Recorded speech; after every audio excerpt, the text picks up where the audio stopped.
let's start with what is a dark pattern or a deceptive pattern? So a dark pattern is a way a site or a networked app has been designed in order to persuade and or deceive people into giving up something that they otherwise wouldn't give up. And that thing is a thing of value. And it could be valuable in the frame of money, right? It could be worth something, or it could be valuable in that it is valuable when it's used, like data, right? And attention. So it's a way to get people to give up something otherwise they wouldn't give up, but for the way this thing is designed. What are some common types of dark patterns that you've seen? And what are some that are like especially relevant to like teenagers who are on their phones a lot nowadays? So a dark pattern, a common dark pattern that people see online, they're on a website and up pops, hey, give us your email address and you can get discounts, right, at this store, or give us your email address and you'll get our newsletter. We'll send it to you every day or whatever, right? And they'll make it hard to see how to X out. That's a dark pattern because, like, after a while, certain people get really frustrated or persuaded. Let me just put my email in. Let me put somebody's email in, right? And then it'll go away.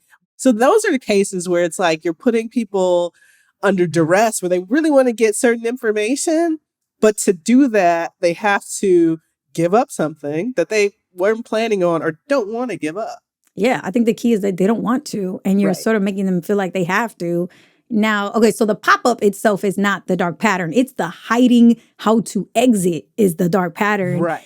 And so that's key. What are some other ones that you've seen too? The placing of things in your cart that you didn't want, that you didn't like ask to buy for, whether that's warranties or extensions or complimentary goods. They think, oh, you might like this. This probably goes well with this, right? But if you're not paying attention, you will be paying for that thing that you didn't want.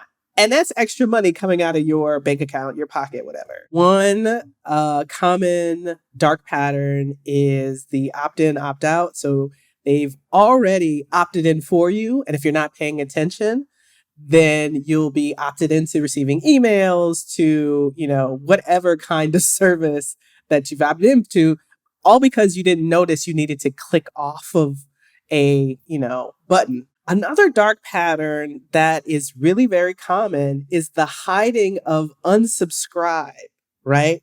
So you have subscribed to a service, maybe get that like 7-day free trial or whatever, and you're trying to get out. You're trying to like, I don't like this, or I just don't want to pay for it, right? Whatever the case may be, you try to unsubscribe and they make it really hard for you to find that unsubscribe or how to unsubscribe. Or sometimes some organizations have said, okay, so you've subscribed online, but to unsubscribe, you have to call us, right? So people either forget, they get frustrated, and, over time, you're like, man, I forgot to do that. Now I'm paying $12 a month or $12, and I still have another month to pay for, right? For these services that you've tried to get rid of, but you couldn't find the way to get rid of them. Yeah, they basically are putting up any barrier to make you not exit, not unsubscribe, right? Absolutely. Well, I've seen one recently where I'm trying to book something and then they're trying to add like a protection on that thing. And I'm like, no, I don't want to add protection, right? Sure. But if I want to click no, I have to choose no, I am a moron and I don't want to protect my purchase. And I'm like, ooh, but I don't want to click that either. Yeah, so the one you're talking about is confirm shaming. Confirm shaming is when a site, usually a pop-up, and it asks you for something, usually your email or more information about you, and you say no, or you try to click off of it, and then another pop-up pops up and it says, are you sure?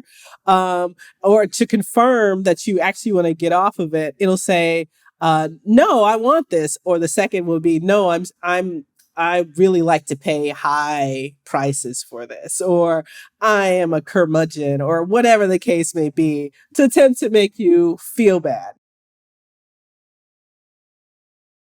So, Jasmine, what are some examples of places where teens might actually come across some of these common dark patterns when they're online? Yeah, three of the probably most common places are shopping, gaming or the game apps that they use, and also social media.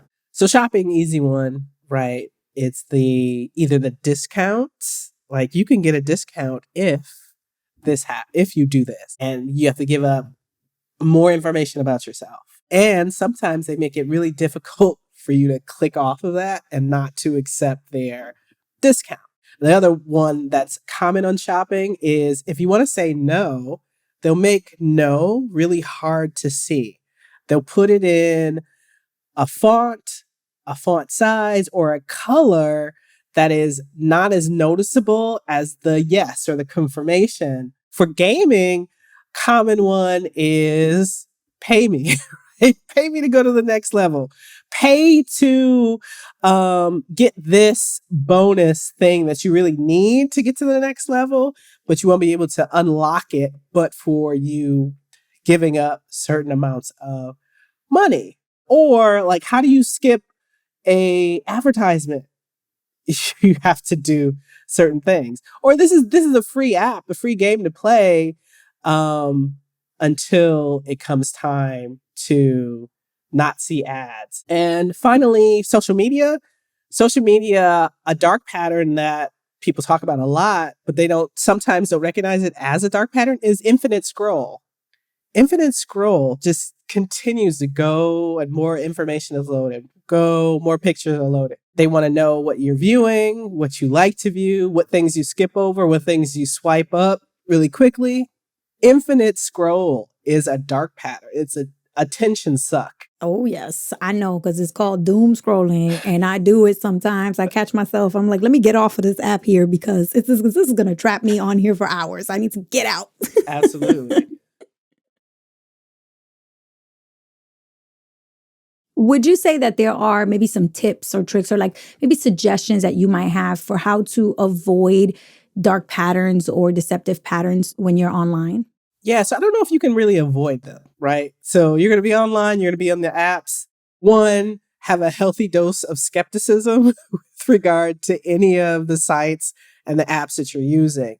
Know that these are organizations and they're not yours. As much as a organization might say that they're family or create that kind of atmosphere, be skeptical about your presence, your interactions. The second thing I would say is pay a bit more attention to what's being asked of you, what's being broadcast or popping up to you, the colors that are being used, the kinds of buttons that are being used, the kind of language that is being used. I don't put the blame on us. The blame lies solely with organizations for engaging in this kind of behavior. So don't feel bad. Organizations can be scammers.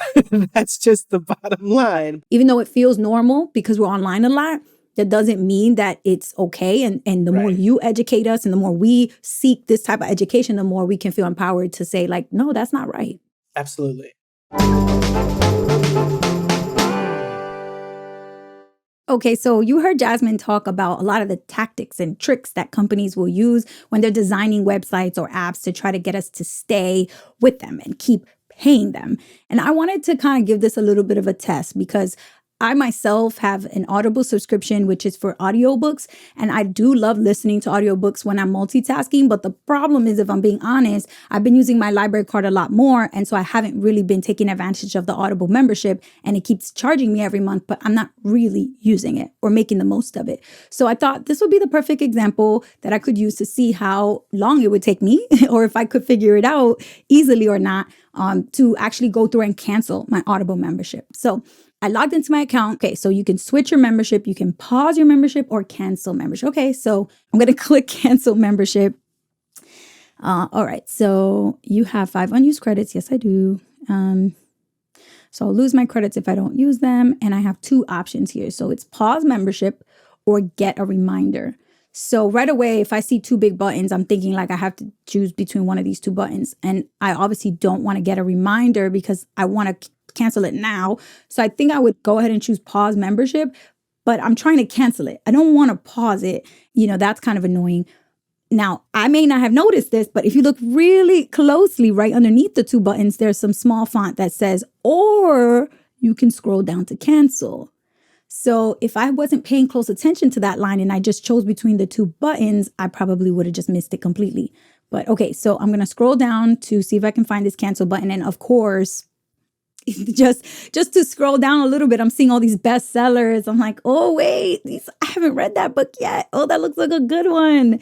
Keep your access to your membership and get all these deals. Plus, you get 80%, you could save 80% with these exclusive sales just for members. So now they're making me feel like if I leave, I'm not going to get all these good deals. All right, I'm going to be strong, and I'm just going to keep on scrolling past these.